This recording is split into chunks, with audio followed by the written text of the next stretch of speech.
कमल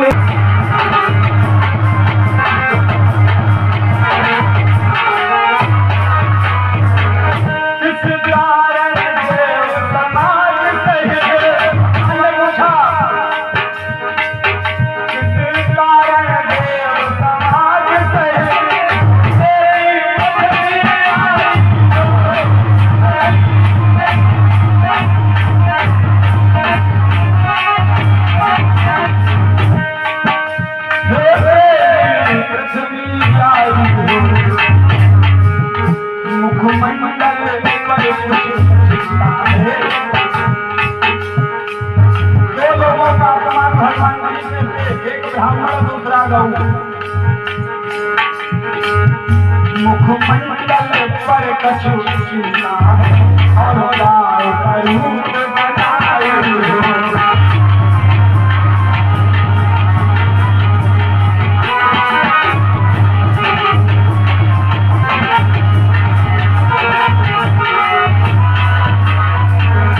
भगवान कमल नयन ने कहा, देवी तुमने इतना जो स्वरूप गाय का स्वरूप बनाकर पृथ्वी तुम आई हो, क्या कोई बात है, कोई कष्ट है? जरा इसको लपेट दो। लेकिन जो ये भोजराज कंस आया है, इस भोजराज कंस के आने से पृथ्वी पर त्राही मच गई है। केवल जन्म से, जैसे इसने जन्म लिया तब त्राही है, तो जब ये बड़ा होगा, युवा होगा, तब क्या होगा? मुझे किसान जोतता है, मुझे किसान फावड़े से खोदता है, मेरे ऊपर बड़े बड़े मील, बड़े बड़े फैक्ट्रियां बनी हैं, बड़े बड़े विशालकाय वृक्ष लगे हैं, मुझे उनसे जरा सा भी भार नहीं लगता। लेकिन केवल एक कंस के जन्म लेने से मैं दबी जा रही हूं। केवल एक अंश के जन्म से मेरा इतना भार बढ़ गया कि मैं रसातल में चली जाऊंगी, मुझे लगता है। हे कमल नयन, आपने बराह अवतार लिया था, आपको याद है? भगवान नारायण ने कहा, देवी हमने अवतार लिया, 24 अवतारों में श्रेष्ठतम अवतार है, हमें बिल्कुल याद है। तो प्रभु जब आपने बराह अवतार लिया तो अपनी दाढ़ों पर रखकर मुझे मेरा उद्धार किया था, मुझे आप रसातल से बाहर लाए थे। जब पाताल में लेकर हिरणाक्ष चला गया तब आप मुझे बाहर लाए थे। आज मुझे लगता है कि भोजराज कंस के इस उपद्रव से मैं फिर से रसातल में न चली जाऊं, मेरी रक्षा कर। भगवान ने कहा, देवी तुम चिंता मत करो, समय ऐसा आएगा सफल होगा वरदान, समय ऐसा आएगा सफल होगा वरदान, मैं अवतरित हूँगा वो सबका कल्याण। मैं अवतरित होऊंगा धरती पर, और देवी अकेला नहीं आऊंगा, मैं अंश सहित धरती पर, मैं अंश सहित धरती पर देवकी गर्भ से आऊंगा।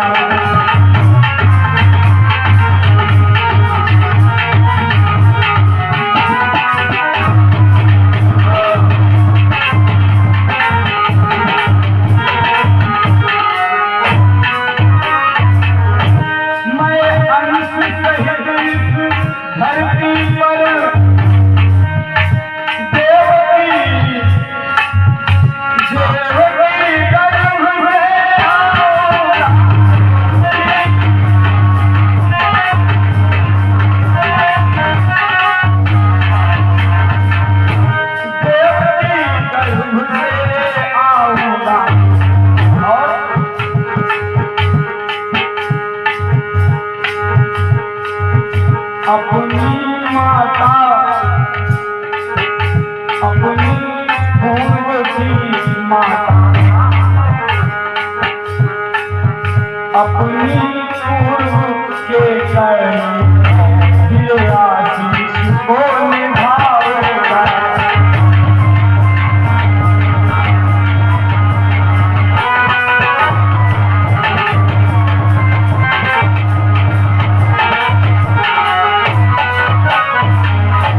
भगवान ने कहा मैं आऊंगा, एक रहस्य भी इसमें है पंडित जी।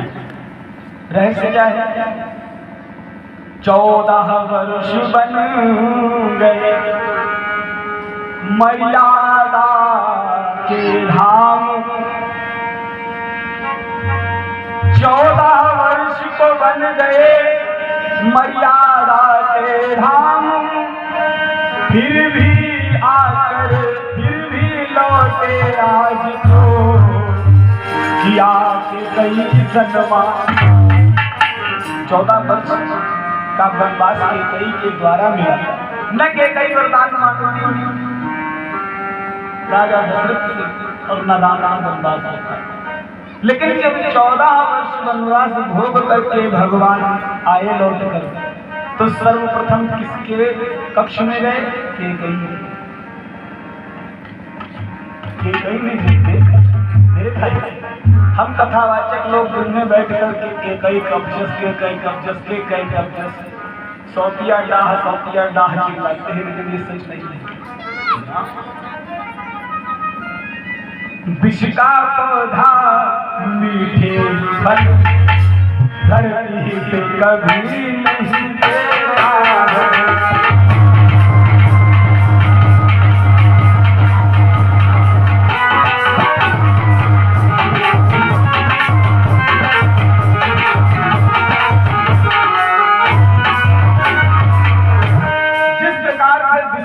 धरती पर मीठे फल नहीं दे सकता, इसी प्रकार किसी दुष्ट के द्वारा अच्छा कर्म नहीं हो सकता। भगवान राम लौट करके जब आए तो केकई के कक्ष में गए और माता केकई को प्रणाम किया, और जैसे ही राम ने केकई के चरणों में अपना मस्तक रखा, ये भाई जितनी ममता दबी हुई थी सारी ममता झलक पड़ी। केकई ने झुककर राम को उठाना चाहा, केकई की आंख से बहते हुए आंसू राम की पीठ पर गिरे। राम ने कहा मां, अब तो मैं आ गया हूं, क्यों रो रही हो? मां, मैंने तुम्हें अपना अपराधी नहीं समझा, तुमने मुझे वनवास नहीं दिया मां। वनवास तो राम ने स्वयं लिया है। राम ने वनवास नहीं, मां ने नहीं दिया मुझे वनवास।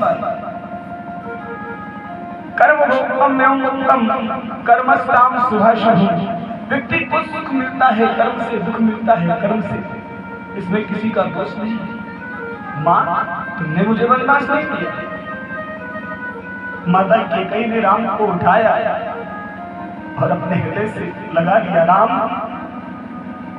माना तुम मेरे कोख से जन्म नहीं लिए, लेकिन तुमने मुझे कौशल्या से कम नहीं समझा।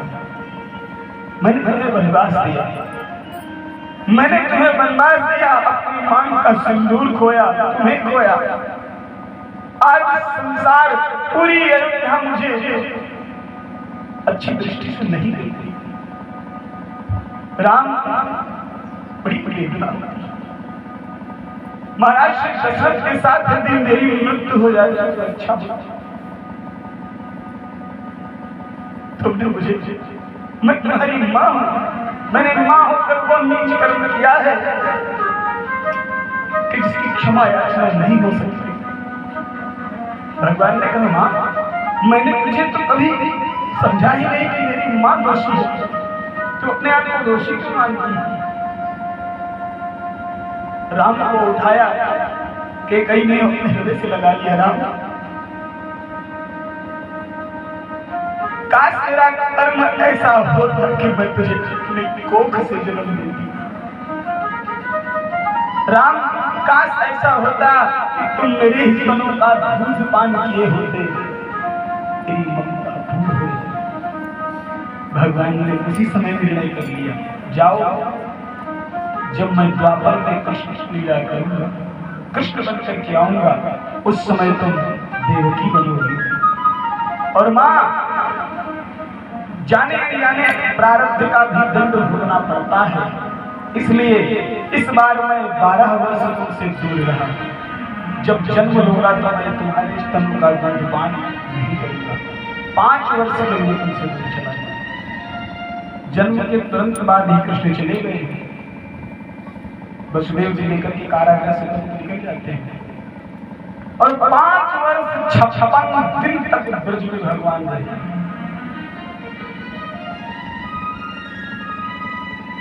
ये वही पूर्व की केकई है जो देवकी बनी। राम ने ये वरदान दिया था, मर्यादा पुरुषोत्तम राम ने आज वही वरदान कमल दिवाकर भगवान नारायण ने याद कराया।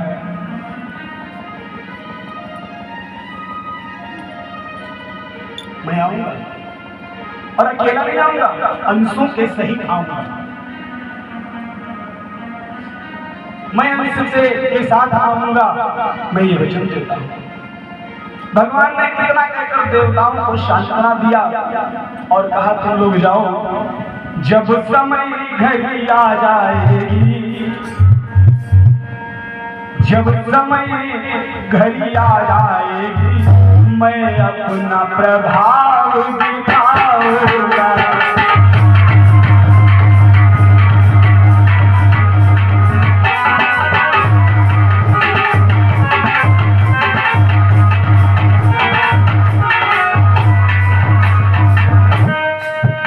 जब समय घड़ी आ जाए,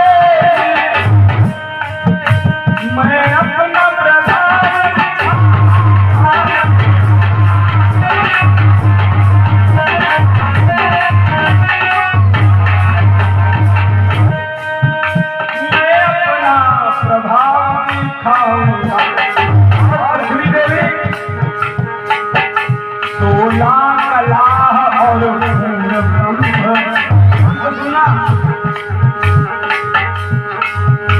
सोला कला और पूर्ण ब्रह्म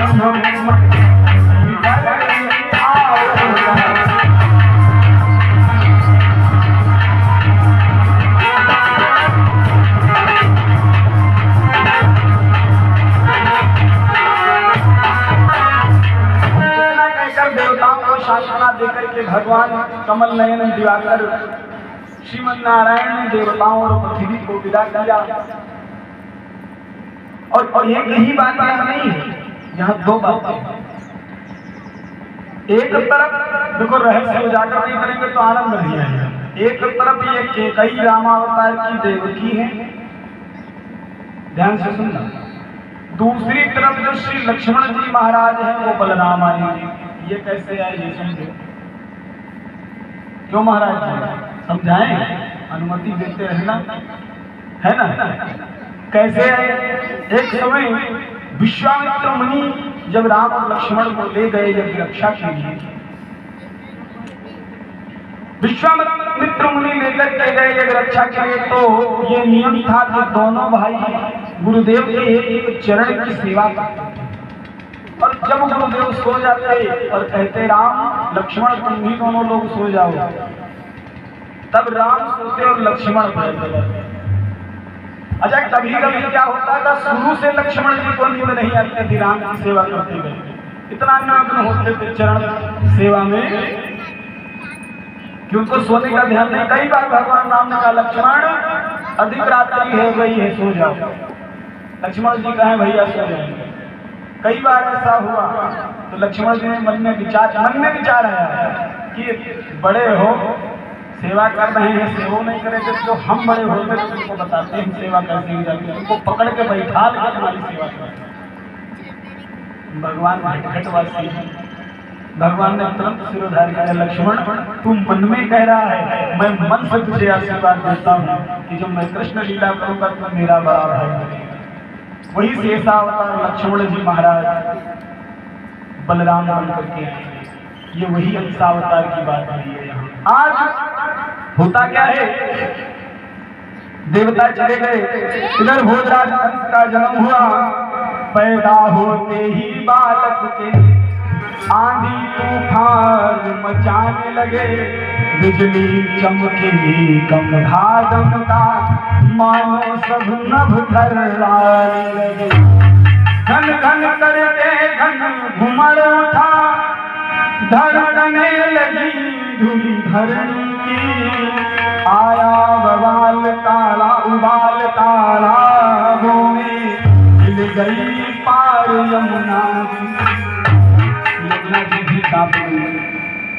अब यमुना जी कांप रही हैं तो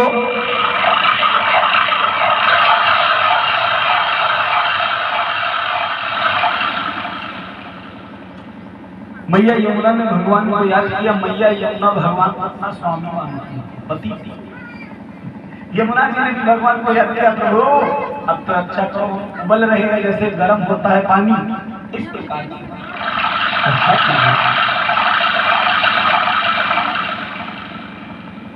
इस प्रकार इतना क्रूर बालक पैदा हुआ, इतना क्रूर है कि जो ही ये पैदा हुआ तो इतना उत्पात हुआ, और जैसे ही ये बड़ा होने लगा, बचपन में बच्चों के यमुनी कितने ही बच्चे मार दिए।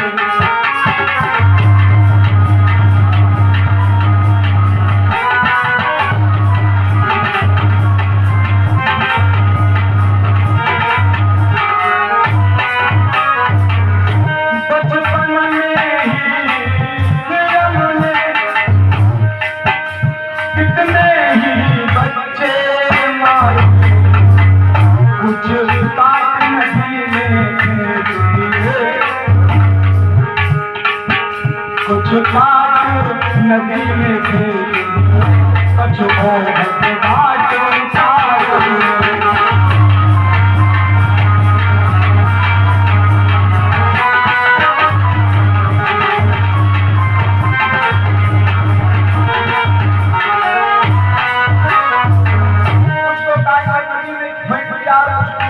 घाट पार देता है।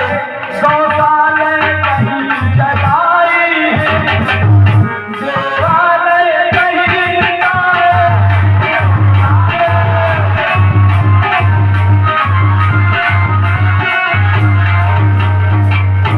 देवालय कहीं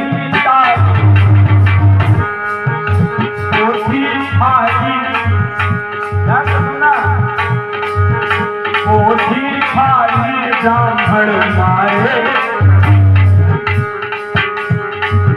पोथी खाई ब्राह्मण मारे, मथुरा उपपाट बनाए।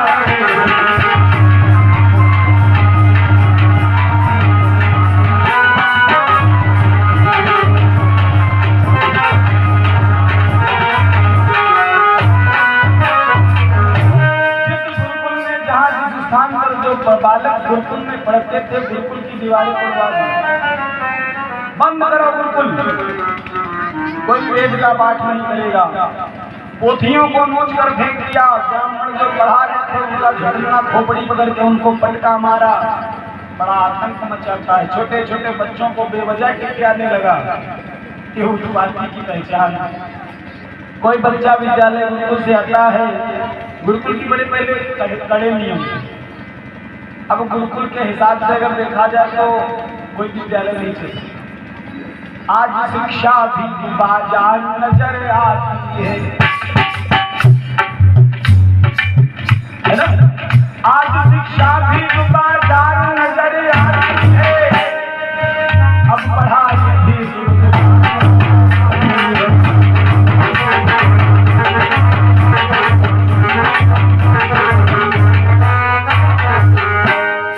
ऐसी है पढ़ाई आजकल। 20 लाख रुपए लगा के लड़के PhD कराओ, सरकारी नौकरी है नहीं, बाद में लड़का करो भैया कोल्ड ड्रिंक की दुकान खोल ले, तो बेचारे खोलने शर्म लगे। हमारे यहाँ महाराज बहुत बड़ी बड़ी हम सबसे अंगूठा टेक M.Ed B.Ed जो कर रहे हो, उसके आगे हाई स्कूल, ऐसा लगा सूर्य के सामने डिब्बी लिए खड़े हैं। कभी कभी मनोविनोद होता है हमें आपस में, तो हम कहें चलो कोई बात नहीं, लेकिन हम जो वेद पढ़ा, इस आश्रम में हमें जो दीक्षा शिक्षा मिली, तो कम से कम अपन पेटे चलाए रहे। तुम डिग्री क्या करे हो, पकौड़ी मेरे खाए ले जाए, काम खत्म, जो पैसा रहे वो गए। ऐसा नहीं कि विद्या आप पढ़ाएं, बालकों को, बेटी बेटों को बराबर पढ़ाइए। शिक्षा अधिकार है। शिक्षा हमें जीवन का, शिक्षा हमारे जीवन का वो सोना है जिसे न कोई लूट सकता है न कोई छीन सकता है। भैया शिक्षा है तो आपके अंदर ज्ञान आ जाएगा, और शिक्षा नहीं तो पशु के बराबर है। लेकिन आज ये बाजार और व्यापार कितना हो गया है। तुम फीस पर फीस जमा करो, महीना पूरा नहीं हुआ स्कूल से फोन आ रहा है फीस जमा करिए, और एक बार में उनके प्रिंसिपल से पूछ लिया जब भला ये बताओ तो हैंडल होती। ये भी तो हमारा अधिकार है, हम महीने फीस दे रहे हैं, तो आगे तुम्हारे कार्यालय में पहुंचकर बच्चे से ये कहना चाहिए कि 100 तक ड्यूटी पढ़वाओ, लेकिन हम वो नहीं कर सकते। क्यों? हमारे नियम में 10 यार बटन मैच होना चाहिए। ऐसी ऐसी हमारे जमाने में आ रहा है हिया बटन हिया लगा लेता हो। तख्ती की पढ़ाई पढ़े हो आप? पंडित जी आप भी पढ़े होंगे।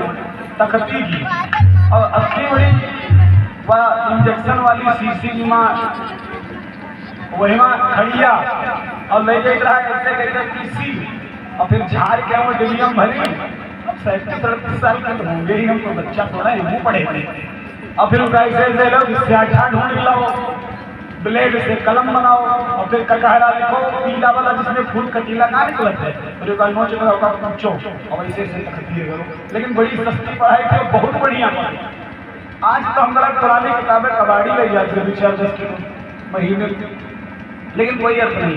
आज ये देवालयों को जलाता है, देवालय जलाने लगा, विद्यालयों को तोड़ देता है और जो ब्राह्मण बालक पढ़ते हैं उनको मारता है। जो भी पढ़ रहा है लिख रहा है उसके साथ में मारपीट झगड़ा लड़ाई करने लगा। धीरे धीरे करके जब इसने आतंक बढ़ाया, कुटिया और मंदिर तोड़ दिए, कुटिया और मंदिर को तोड़ा, कटवा दी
जब इसने अपना अत्याचार शुरू किया तो ये क्या करता है, कुटिया मंदिर जहाँ थे उनको तोड़वा दिया और उसको कूचड़ खाना बनवा दिया। कूचड़ खाना बना दिया जहाँ गंगों की हत्या की गई। अब जो इतना आतंक हुआ था, जो भूत प्रेत थे वो बेचारे जिनके शरीर में वो घबराए भैया जी, जिनके हाथ नहीं वो भूत घबराए। जब देवालय में गैया कटने लग जाए, आश्रम कुटिया उखाड़ दी जाए, वहाँ गौशाला की जगह उसमें गऊ का मांस डाल दिया जाए, तो जो प्रेत थे जिनका मरे का डर नहीं वो डरे लगे। अरे तो पहले मर चुका का कहे का डर, लेकिन वो प्रेत घबरा रहे हैं कि हाँ ज्यादा इतना बड़ा आतंक, इतना ज्यादा ये तांडव करेगा। सब भूत प्रेत कांप रहे हैं और भूत प्रेत कांप करके भगवान की आश्रम में प्रभु कोई जन्म के कुकर्म किए रहेंगे भूत बनी है, अब बुलाएंगे क्या आप यहाँ रहने लायक नहीं है, अब बुला लो, अभी यहाँ ठिकाना नहीं। क्यों? हमसे बड़ा भूत तो कंस है, गौशालाएं चलवा रहा है, गौशाला गैयों मरवा रहा है। अब जब इतना हाहाकार हुआ तो सब जो मथुरा निवासी थे, पंच लोग थे, प्रधान थे महाराज जी, वो लोग भाई बड़े जो राजा होगा उसी का सबसे फरियाद ले जाएंगे। उग्रसेन कहने लगे, करना पद्रव लाल, रब को होना चाहिए जनता का महिमा।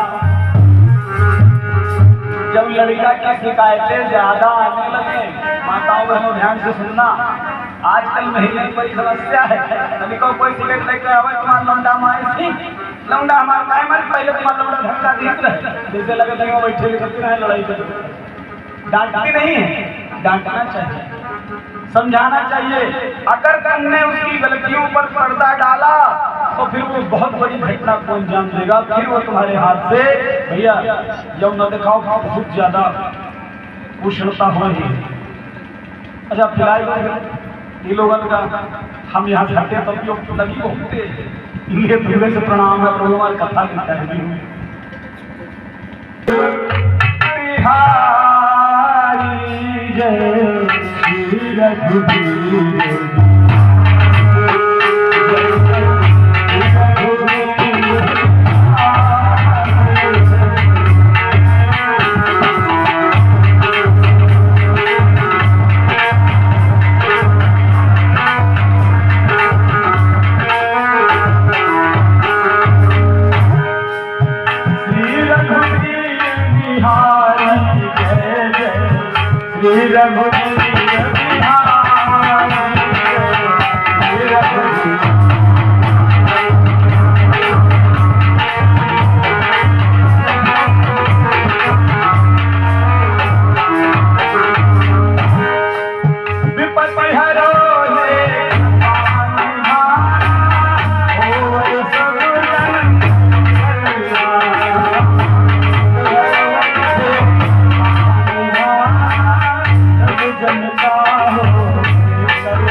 जयकारा जरूर लगाते रहो वरना हमारी गारंटी में कम सो जाओ।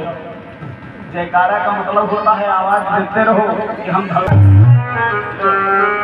है गई मुसीबत। हाय लड़का हाय लड़का हाय लड़का देख रहे हो लड़का।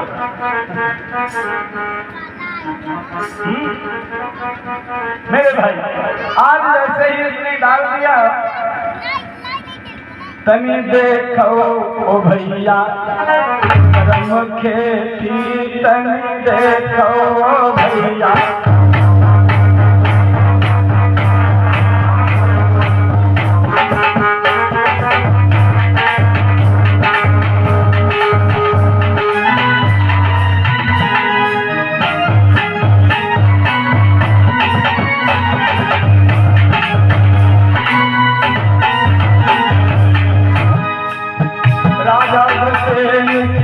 करम गति को तनी जानो भैया मुझे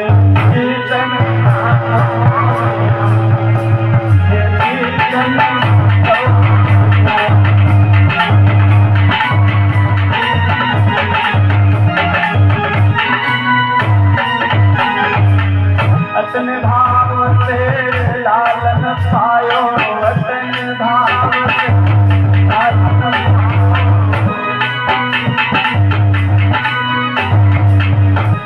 इतने भाव से बेटा हुआ लेकिन इतने भाव से लालन पायो वही संतुष्ट हो देखो भैया देखो भैया।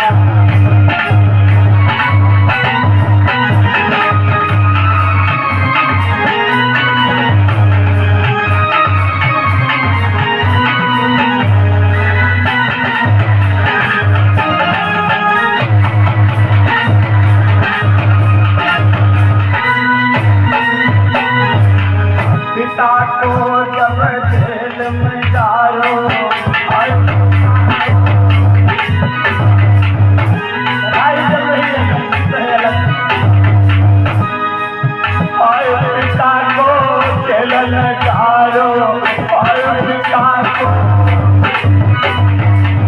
आज बाप को जेल में डाल दिया और पिता को जेल में डालो लाल मिलो हाय पाती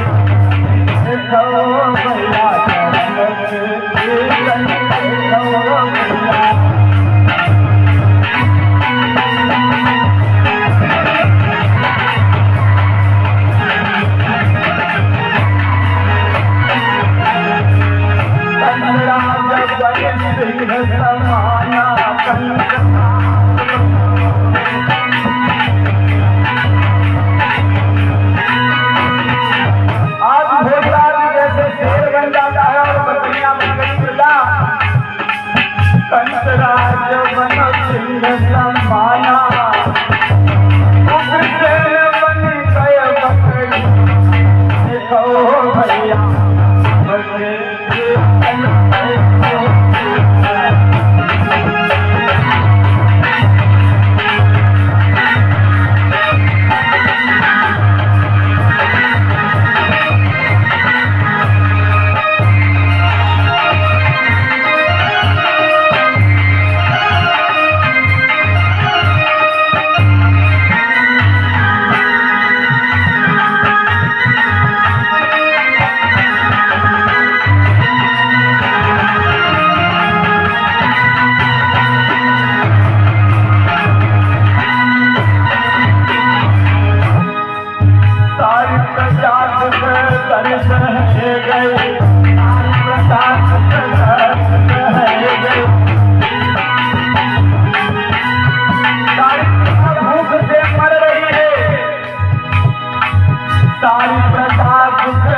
दर्द हो गई सारी प्रसाद को दर्द हो गई और प्रजा मरे हाय भूख देखो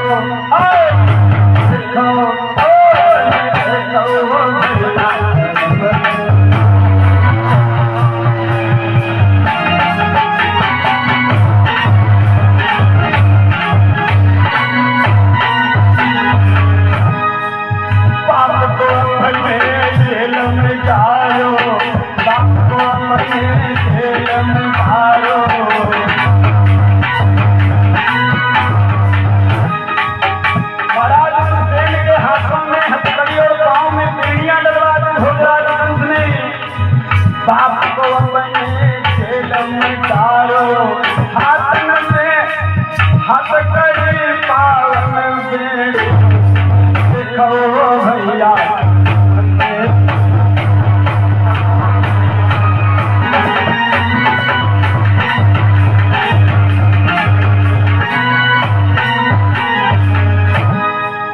आज जब इतना अत्याचार करने लगा सारे परिराजा बुलवायो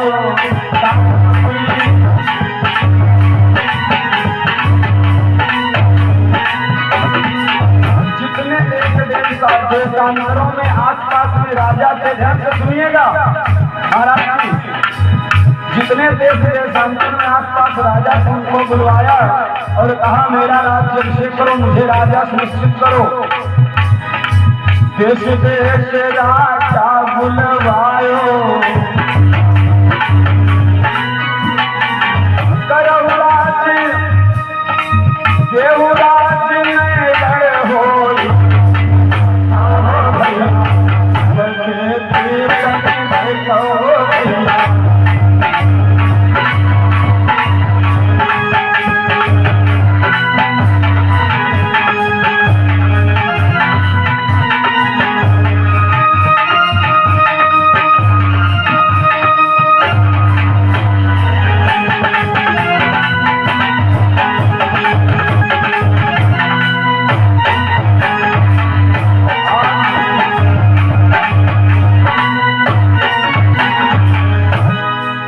राज के पास पिता हुए हैं राज कुछ कुछ भी कर सकते नहीं, बेटा है बलवान।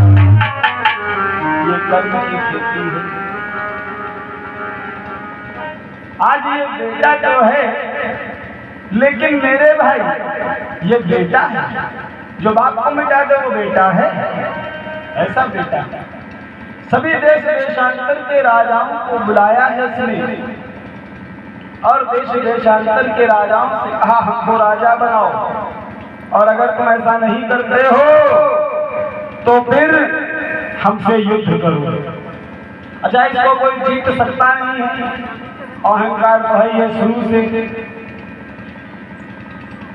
जब इसने इतना सब कुछ कहा, इतना सब कुछ कहा जब, तो आज प्रजा सारी परेशान है, क्योंकि जो न्यायिक राजा है वो कारागृह में बंद है।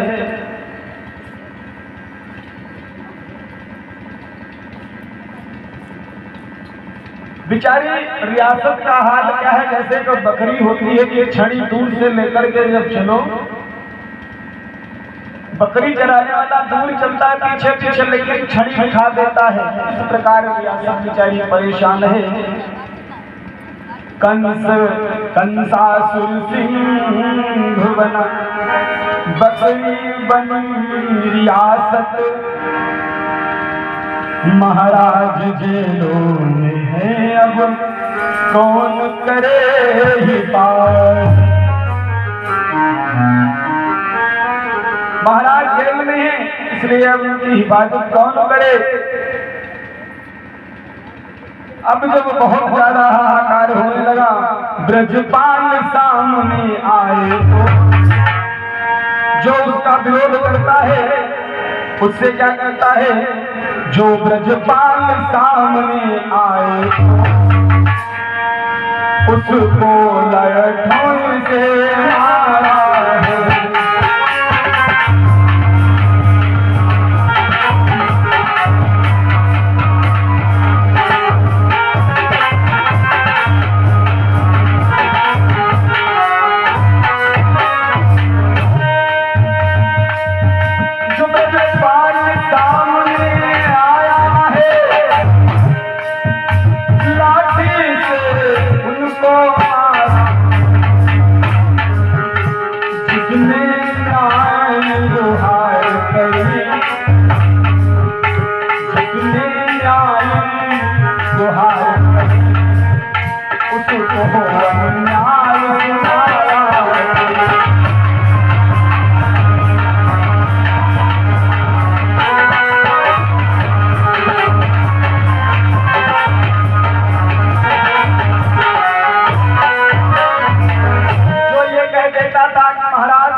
ये न्याय नहीं अन्याय है, ये गलत है, तो क्या करता था, उसके मुंह के अंदर ताला डलवा देता था कि आप बोलो। जो कंसराज भोजराज कंस राजा बन गया, मुकुट हो गया, सिंहासन हो गया, और कई देश देशांतर के अघासुर बकासुर जैसे जो अन्य देश देशांतर में निशाचर राजा राक्षस राजा थे, उन सभी को एकाग्र करके उन सभी को एकाग्र कर दिया, और एकाग्र करके क्या किया, इसने अपना कानून बना दिया, अपना कानून बना दिया। और अपना कानून जब बना तो जो न्याय मांगे उसको लाठी डंडे और जो मैं बात बोल के उससे मार। निश्चरता बढ़ने लगा, ज्यों ज्यों अत्याचार, त्यों त्यों सारी सृष्टि में छाया हाहाकार। भोजराज कंस का जैसे जैसे अत्याचार बढ़ने लगा, पूरी प्रजा हाहाकार में। अब कौन न्याय करेगा? यदि हम दूर देश के राजाओं से सहायता हम प्रजावासी मांगे भी, तो भी हमारी कोई सहायता नहीं करेगा, क्योंकि इसने सभी राजाओं को तो अपने अधीन कर दिया और स्वयं राजा बना करके बैठा। हालत क्या हो गई? जो महात्मा मौनी थे मौनी चुप रही लड़ाई। अब पीठे लाठी पर चोट लगी तो चाहे जी का मन टूटेगा कि नहीं टूटेगा। इतना अत्याचार किया गया। जो मौनी संत है वो मौनी संत की आत्मा से त्राहिमाम। मौनी मुनियों का छूटा मौन योग। इतना अत्याचार। मुनियों का छूटा मौन योग, ऋषियों की रसरी टूट गई।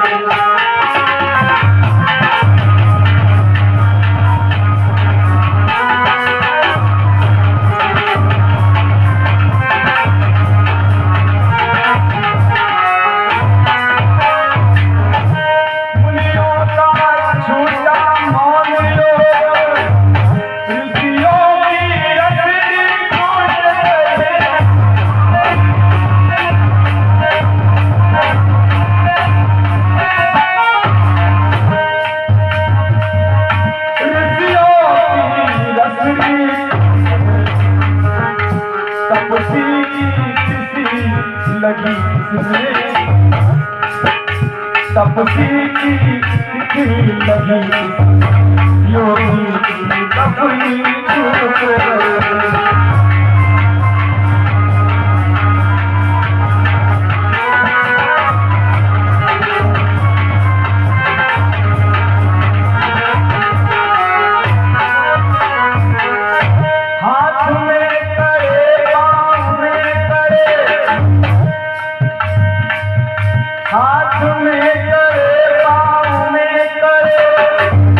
बंगलों में रस्सी पड़ी हुई,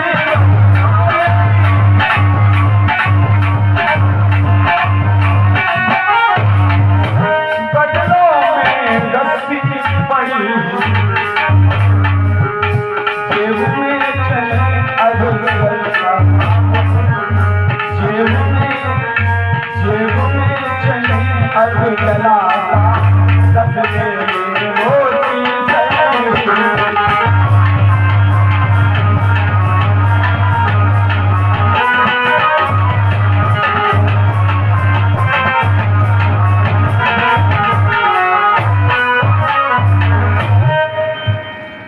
महात्मा मौनी बाबा लोग हमको क्या मिलता है? हाथ और कहा गया प्रभु,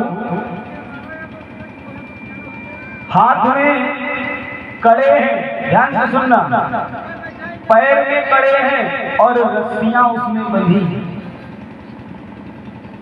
तपस्वियों को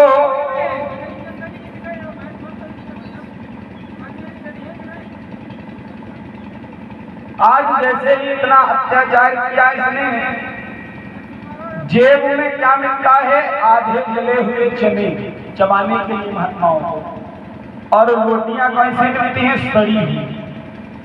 जो महात्मा अपना हट नहीं त्यागते हैं कि हम भगवान को नहीं छोड़ेंगे, उनके साथ इतना उत्पात मचा दिया है। और कारण क्या है?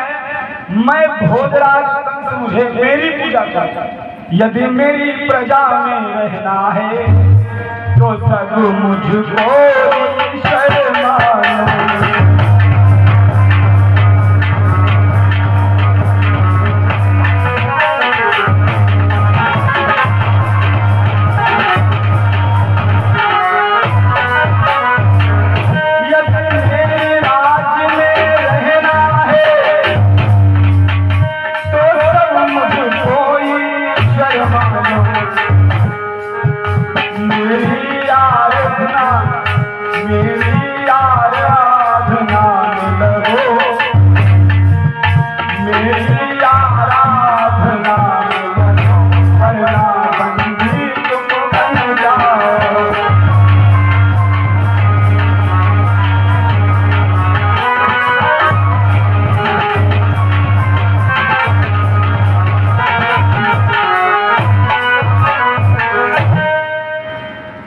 जैसे इतना समझाया, या तो बंदी बन जाओ या तो बंदी बन जाओ, और अगर बंदी नहीं बन सकते या तो मेरी आराधना करो, अगर नहीं करते हो तो मेरे बंदी बन जाओ, यही जले हुए चने और सड़ी हुई रोटी खाओ। एक बात बताना, ये भोजराज कंस के जमाने में ही नहीं, ये जब औरंगजेब का जमाना आया था तब भी हुआ था। उस समय भी यही हालत में, आज जहां देखो वही खुदा है, और जहां खुदा है वही भगवान है। समझ रहे हैं शुक्ला जी?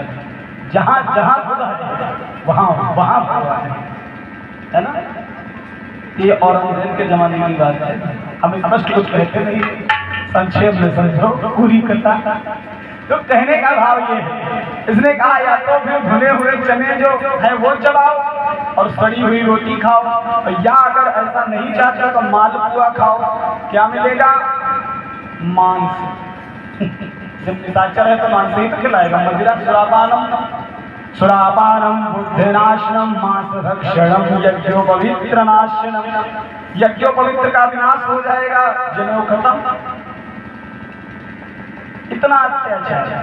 लेकिन एक बात बड़ी विचित्र है, आज मेरी समझ में नहीं आ रही, जरा सोचना। कई कई लोगों का ये विषय होता है, भोजराज कंस यदुराजा है, ये तो यदुवंश का, चलो ठीक है इधर हटाओ। लेकिन रावण जो था वो तो प्रकांड का। जरा सोचो, थोड़ा दिमाग वाली बात, आप आपसी समझो, एक दूसरे से मनोविनोद की बात है। रावण प्रकांड विद्वान है, फिर भी की सराहत आ रही है, समझो है? प्रकांड विद्वान है, असुरों का श्रेष्ठ है, लेकिन यज्ञोपवीत संस्कार उसका भी होगा। अब बताओ, और यज्ञोपवीत यानी जनेऊ पहनकर मांस कोई भी नहीं खा सकता। हम ये नहीं कह रहे हैं कि साथ दिया, लेकिन जरा सोचने की बात है। हम लोग ये कह देते हैं वो राक्षस है, लेकिन राक्षस होते हुए भी वो वेद आदि पुराणों का ज्ञाता था। ब्रह्मा स्वयं वाचन करने जाते थे, तो जब यज्ञोपवीत एक छोटे से छोटा संसार में जन्म लेने वाला ब्राह्मण यज्ञोपवीत संस्कार उसका होता है 16 संस्कारों में, तो रावण भी पहनता होगा। और यज्ञोपवीत पहनकर मांस खाना ये किसी भी धर्म में वेद में नहीं। तो कहीं ना कहीं इसमें कुछ कुछ त्रुटि है, या तो हम लोग गलत बता रहे हैं, है ना? और या फिर वो मांस नहीं खाता। जरा सोचो भाई, राक्षस को लग रहा है तो मांसाहारी होगा जो। और अगर प्रकांड विद्वान था, उसने शिव तांडव सूत्र का इतना बड़ा वो ज्ञाता था, शिव तांडव सूत्र लिखा उसने और उसका उल्लंघन किया है, तो फिर मांसाहारी नहीं होगा। हाँ, राक्षस व्यक्ति अपने कर्म से होता है, अच्छा होना बुरा होना संगति की बात है। ये संगति की बात है भाई, लेकिन जरा विचार करने की बात है। जरा सोच कर फिर हमको समझा तो बताना इसमें क्या निर्णय हुआ होगा, फिर हम इसकी कथा ढूंढेंगे। अगले वर्ष अगर आपने हमें समय दिया तो इस बात की चर्चा करेंगे जिस बात की अब तक चर्चा नहीं हुई। बताओ किसी ने की? किसी विद्वान ने अभी तक इसका शब्द विच्छेद किया? अगर वो ब्राह्मण था, यज्ञोपवीत संस्कार हुआ था, पुलस्त्यनाति, तो ये जो वंश है, तो इस वंश का वो भी कितना विद्वान राक्षस जरूर था, मांसाहारी नहीं होगा अगर यज्ञोपवीत का पालन करनी होगी।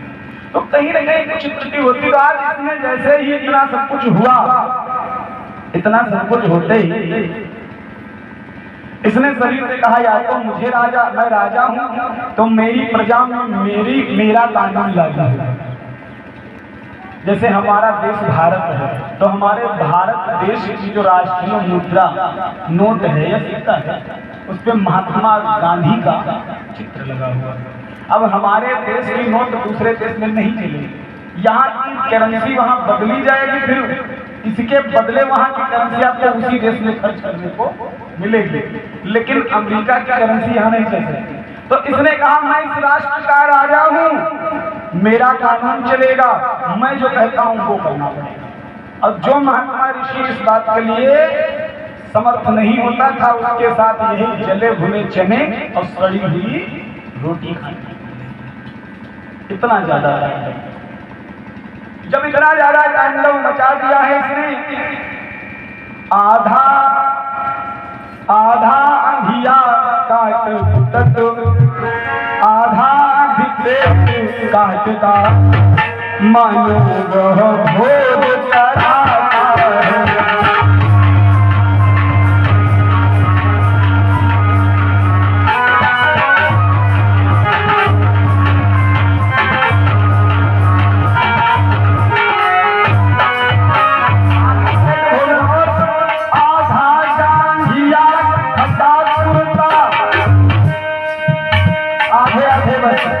कपड़े पहनने पड़ रहे हैं। आधा जांघिया फटा फटा ये कमली बड़ी पुरानी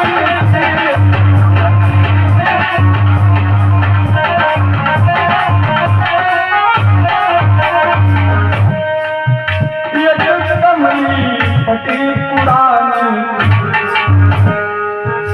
नंबर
तांडव हुआ तो उसने महात्माओं का क्या हाल किया। जो महात्मा सिखा रहे थे उसके ऊपर एक नंबर वाली टोपी नुमा बना दी, वो पहने, आधा कटा कुर्ता। ये राधे श्याम बरेली वाले बाबा जो है विद्वान, उनकी भाषा में ऐसा ही वर्णन है, समझ रहे हैं। राधे श्याम श्रीमद् भागवत में इस प्रकार लिखा है, लेकिन प्योर श्रीमद् भागवत कहाँ पुराण में ऐसा नहीं है। भेद भी मैं आपको बता देता। राधे श्याम रामायण में कुछ शब्द ऐसे लिखे गए हैं जिनका श्रीमद् भागवत में उस प्रकार से विस्तारित करना नहीं है, अंतर है। क्योंकि कई शब्द बड़ी मर्यादा के होते हैं, अब उनको काट काट के हो जाता है। गलत उन्होंने नहीं लिखा, विद्वान है, लेकिन कुछ शब्द बड़े बड़े जो लगते हैं, जब उनका वाक्य करो, उनका उच्चारण करो। आज बड़ी विचित्र आभा है, बड़ा दुख की घड़ी है। वेदों के साथे शास्त्रों की खोज हो रही, दुखिया पृथ्वी वैरागी बन ब्रह्मा के यहाँ रो रही। आज पृथ्वी मैया पृथ्वी ने कहा प्रभु, ब्रह्मा के पास में गई पृथ्वी और कहा प्रभु बड़ा हाहाकार मच गया है, बड़ी घटना निराली हो रही है, बहुत परेशान है। अब तो उसका अत्याचार सहा नहीं जा रहा है। और पूर्व समय में प्राचीन काल में जो हम लोग ने इस विषय में लक्ष्मीपति भगवान कमल दिवाकर से कहा था, तो उन्होंने कहा था कि तुम चिंता मत करो, मैं अंसा अवतार के सहित आऊंगा। लेकिन अब इतना भार बढ़ गया है कि सहा नहीं जा रहा। क्या क्या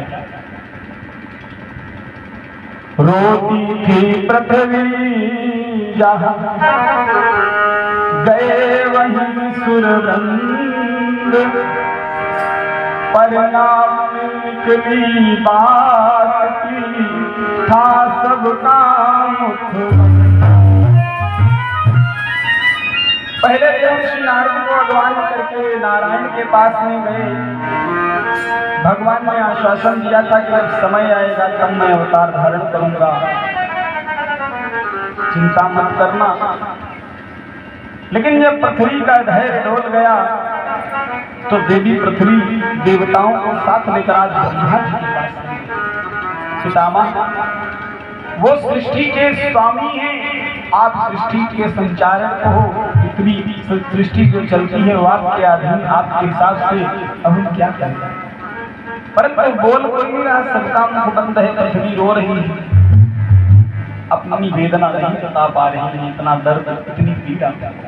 चतुरालय ने अंत में कहा उन्हें समझाए, देवी बचने के लिए है एक ही उपाय, एक ही उपाय है और उस उपाय को हमें करना है। इस पावन आर्य महीतल में जब जब निश्चर बढ़ाए,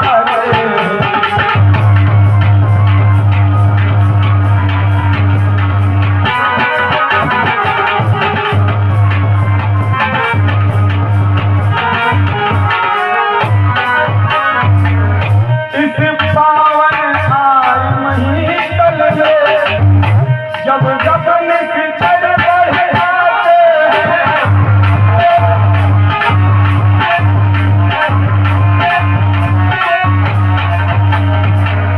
जब जब निश्चर बढ़ाते तब तक वहाँ भार हटाने को,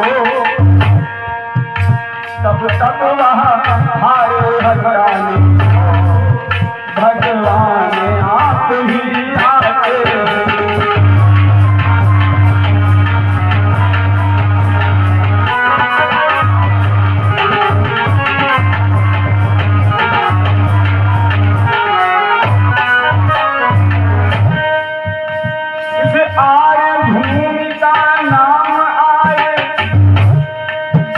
भगवान ने ही कुछ सिखाया है।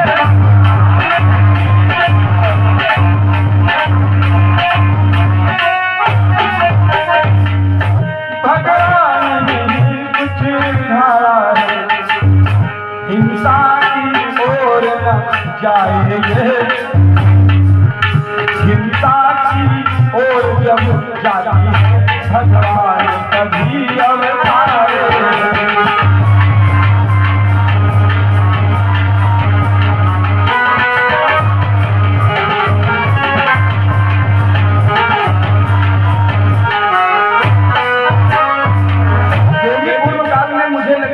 तुम और देवराज इंद्र नारद जी को लेकर के भगवान के पास गई थी। भगवान को ये याद होगा, ऐसा नहीं है कि भगवान भूल गए। अच्छा, कभी कभी होता है एक रोटी की भूख है और बड़े प्रेम से हाथ जोड़ के जजमान 2 रोटी खिलाएंगे, जब बैठ जाओ तो सांस ऊपर के ऊपर लटक जाते, नीचे लटक जाते। प्रेम केवल जबरदस्ती से, प्रेम से, प्रबल प्रेम के पाले पड़ पड़ प्रभु को नियम बदलते देखा, अपना मान चले चले जाए भक्त का मान न चलते देखा। विप्रो महाराज का चलो कोई बात नहीं, ये भाव है, होना चाहिए। अतिथि देवो भव, लेकिन अतिथि की अलग अलग पहचान है।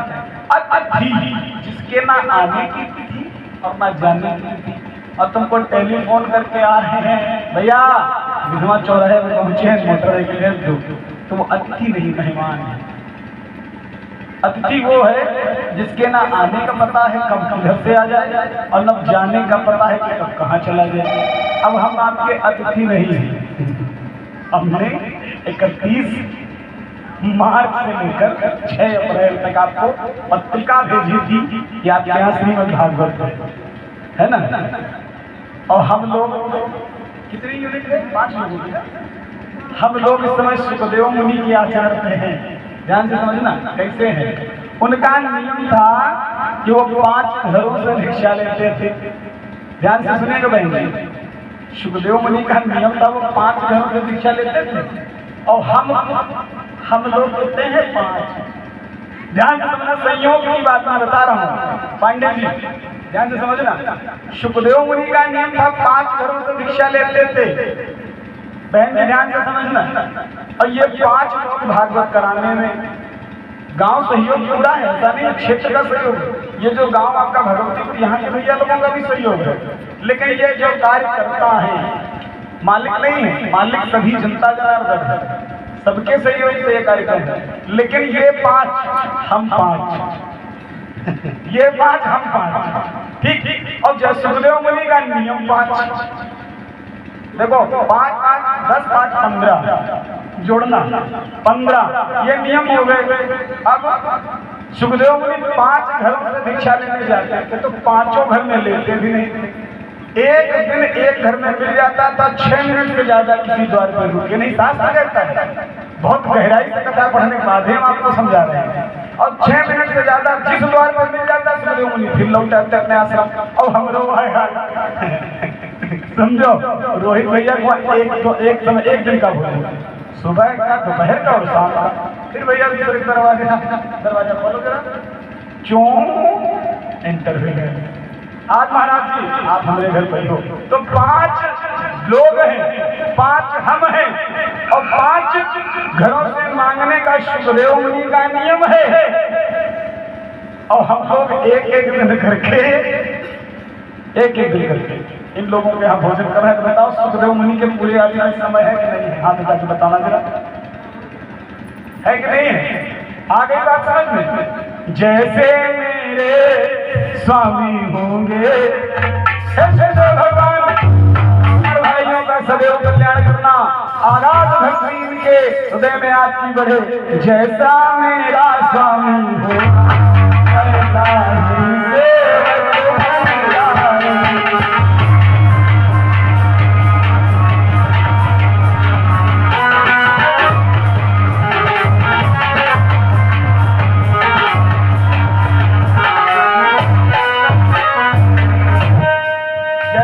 स्वामी है। तो अगर परीक्षित का कल्याण हुआ है, जितने लोग यहाँ बैठे हुए सुना, भीड़ मायने हमारे घर जो ये कहा, ये मत सोचना कि 10-20 हजार आदमी घरे, बहुत बड़ा पंडाल, 50 ट्रैक्टर आए हैं, कथा हो नहीं रहा है, डॉक्टर साहब करेंगे। और हुआ पता लगा तो घर 4 गाली खड़ी करोगा, गन्ना भरा है, इस कथा का मुसीबत जाता है। पता लगा कथा सुने, ऐसे एक कथा हुई, आपकी कथा का समय पूरा हो गया, आरती कराना 4:30 हो रहा है। हम अपनी तरफ से जो हमको सुनाना वो कह रहे हैं, इतने में कथा विराम है, आगे की कथा रात्रि की। बात समझ रहे हैं? हम मंच नहीं छोड़ रहे हैं, लेकिन कथा रोक रहे हैं, समझ रहे हैं? 4:30 हो रहा, आधा घंटा इधर बढ़ा के चल रहे हैं। तो उस जगह नियम क्या था? नियम ये था कि कथा सुनने गए सब लोग। अच्छा, कथा वाचक जो था बहुत बढ़िया रहेगा। कुछ लोगों की आदत है, कुछ ऐसे कथाकार को गाने वाले हैं कि वो ये पीछे जो है फिर मंच में आ जाते हैं। अरे भाई, ये शास्त्र विरुद्ध है। मैं किसी के लिए नहीं कह रहा हूँ, मैं उन लोगों के लिए कह रहा हूँ जो ऐसे नियम को करते हैं। अरे जिंदगी में तुम नहीं सुधरे तो तुम्हारे पढ़ाई वेस्ट हो, कब सुधरेगी? क्यों भैया? कथा किताब समझोगे तो जीवन में बदलाव नहीं होगा, और जिस दिन इसको जीवन में उतार लोगे बड़े से बड़ी मुसीबत का तुमको इसी से हल मिल जाएगा। संसार में सबसे बड़ी अगर विपत्ति आई तो किससे आई? पांडव वंश आई कि नहीं आई? किसी की सभा में उसी की पत्नी की साड़ी खींच ली गई है, मुसीबत कम थी? एक कह दिया विशाखा ने, एक सुई की नोक के बराबर भी मैं भूमि नहीं दूंगा। युद्ध अयस्वनो भावी हो गया, आवश्यक हो गया भैया। तो उस गांव के लोग जो ट्रैक्टर भर के कथा सुने गए, बड़ी लंबी पंडाल लगा। कथा सुन के लगते तब हुआ वह वाली कथा सैया बलमा मजनू जंजू और फैक्ट्री गाना जे कटा बजाना नहीं, वरना ये सबको जान हम का गेहूँ कटावे आपका बता, ये सब गलत बात है, उल्टे सीधे गाना नहीं बजाना। तो जब वो कथा सुन करके जा रहे थे ट्रैक्टर वाला वो है मस्ती में उस गाना में, और कथा वाचक नहीं रहे, चिका रहे, वाचक नहीं थे, चिका था। अब उस चिका के चेहरे और मुखमंडल की काया को देखकर उसी मस्ती में ट्रैक्टर चला और 100 ग्राम अंदर आदमी धर्मेंद्र रखना था मोड़ दी, रखना था ब्रेक पर पैर, रख दिया एक्सीलेटर पे ट्रैक्टर टाली सहित खड़ा। अब उनके अंदर गए तो निकाले गए 2-4 टांग, एक भी लोगों की टांग बांधी बेटमा, एक भी ने हाथ ऐसी लिया कि कुछ भैया काम होगा, कुछ ना यार फलाने का कथा सुन रहा ट्रैक्टर पलट गया। अब उनसे ये पूछा से पुराण की कथा सुने और ट्रैक्टर ना पलटे, बदनाम कौन हुआ? सुखदेव मुनि की कथा हुई कि नहीं उसकी ये होता है। लेकिन अगर आप श्रद्धा से कथा सुन करके जाते हो तो सर्प आपके पैरों के बीच से निकल जाएगा, लेकिन सर्प आपको डस नहीं देगा। प्रमाण है इस बात की, अकाट प्रमाण है, तो आप काट नहीं सकते हो। इसी पंडाल में हम कुछ वर्ष पहले कथा किए थे, याद है? सरैयम बरसे, हमने कहा यहाँ नहीं बरसोगी, एक बूंदी पानी नहीं आया, और सरैया की दूरी 100 मीटर है, यही कथा किए थे। जब तक रहे इसी पंडाल में सोए, ये हमारा जो वीडियो कर रहा वाला लड़का ये भी था, यही सोए, और हमने कहा देखो इतना मंडल बंधा हुआ है, भगवती इतनी दया रखना, एहम बढ़िया आराम से ये लोग चाय देगा तुम्हारे हाथ आता है, यहाँ बहुत बरस चाय कैसे लेके आऊँ। तो तुमने श्रद्धा से सुना है मेरी बहन, तो हमने प्रयास किया है श्रद्धा से सुनाने का। अब तो हम जगह तो बन रहा का हमका आगे कैसे छोड़। तो ऐसे ऐसे जीवन के लोग नियम बना लेते हैं, श्रद्धा से कथा सुने तभी आपका कल्याण होगा। आइए आगे की जो शेष कथा है वो रात्रि में कृष्ण जन्मोत्सव करा लेंगे, समझ रहे हैं आप? इसलिए महाराज जी आपसे हमने कहा था गोला, गुब्बारे, टॉफी और 2.5 किलो चावल काहे के पिछली बार बनाया रहा तमाम खाने आपने कराया था, तो वहां से लेके गांव से खिचड़ी चले, ये हमका कहानी बढ़िया बढ़िया सुना होता, वही बारिश हुई थी, भगवाना का स्लिप कर गए, भगवाना को आगे खिचड़ी के फिर चले। हालांकि खिचड़ी को किसी ने खाया नहीं तो खिलाया किसी नहीं, लेकिन देखो विडंबना तो कभी कभी कुछ बातें हास्य प्रयास से होती हैं। इन्होंने गंदा भोजन किसी को नहीं कराया, लेकिन देखो कितना मनोहर ये घटना घटित हुई। आइए आपकी तैयारी कीजिए, शेष कथा रात्रि में एक पद श्रवण कर लीजिए, समय हो गया है 4:30। गोला बारूद बना लेना, करा देंगे जन्म होगा ग्रंथ का आदि।